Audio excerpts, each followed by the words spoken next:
देश के सबसे बड़े प्राइवेट बैंक एचडीएफसी बैंक ने फिक्स डिपॉजिट पर ग्राहकों को बैंक द्वारा दी जाने वाली ब्याज दरों को बढ़ा दिया है। ये बढ़ोतरी अगले सप्ताह भारतीय रिजर्व बैंक की द्विमासिक मौद्रिक नीति समीक्षा से ठीक एक सप्ताह पहले आई है। 1 दिसंबर से एफडी पर ब्याज की बढ़ी हुई दरें लागू हैं।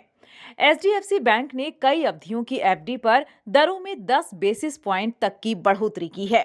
एचडीएफसी बैंक अपने ग्राहकों को 7 दिन से लेकर 10 साल तक के लिए फिक्स डिपॉजिट की सुविधा देता है।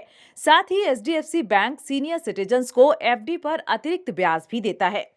इसके अलावा बैंक सीनियर सिटीजन्स को 0.25% ज्यादा ब्याज ऑफर कर रहा है। अगर कोई ऑनलाइन एफडी करता है तो भी उसे ज्यादा फायदा मिलेगा। बैंक 0.10% ज्यादा ब्याज ऑफर कर रहा है। इससे पहले 36 और 60 महीने की एफडी पर ग्राहकों को 6.05% और 6.4% की दर से ब्याज मिल रहा था। इसके अलावा आईसीआईसीआई बैंक ने भी 7 दिनों से लेकर 10 साल तक की एफडी पर ब्याज दरों में संशोधन किया है। बैंक ने कहा कि संशोधित ब्याज दरें नई और मौजूदा एफडी दोनों पर लागू होंगी। आईसीआईसीआई बैंक 7 दिनों की न्यूनतम अवधि के साथ एफडी निवेश प्रदान करता है। अकाउंट खोलने के 7 दिनों से कम समय में जमा राशि निकालने पर ग्राहक को कोई ब्याज नहीं मिलता है। न्यूज विंग की bureau report.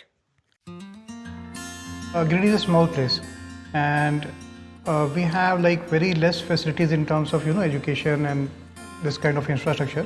It came to our mind that basically there should be good opportunities for the students of Giridih, those who are leaving the town and going outside for studies, their higher studies and their education. I wanted my son to start with the coding classes, so I researched it online. I got through all the reviews and everything. Then I got in touch with the White Hat representatives, and I was very happy with the progress and all how he was doing. So then I thought that why not to implement it in our school so that all the students are able to learn this thing.